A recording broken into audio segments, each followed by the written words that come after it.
Bij het autobedrijf binnen ze wel eens eerder het slachtoffer worden van stellerij, maar zo extreem als nou als het nog neer mee maken. Bij 39 auto's binnen de Ruteningslijn is de betreding troknipt en binnen uit alle auto's één of meerdere airbags meenaam. Ja, dan gaat er natuurlijk iets door je heen en dan je denkt van jongen, wie heeft dit voor me aan het bakt om 39 airbags uit de auto's te halen. En dat moet een professionele bende wezen die dat echt professioneel aanpakt heeft. De dief of dieven binnen via de achterkant van het bedrijf het terrein op kwam.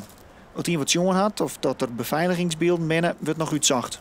Heerenveen wie een van de eerste terreinen die echt met camera's bewaakt is. We hebben hier goede beveiliging. Alarm, je riet een auto om die 's nachts oproepen krijgt, die preventief hier langskomt, controles doet. Ik denk dat je hier net zijn bewapen kennen. Maar goed, dit jouwt zo'n gevoel van onbehagelijkheid dat er gevoelsmatig nou gewoon wat extra gebeuren moet. De Peugeot-dealer is goed verzekeren, maar baalt als een stekker. Zowel leerauto's als al verkochte auto's binnen vernield. De komende dagen wordt het werken om alles zo gauw als mogelijk weer te maaien.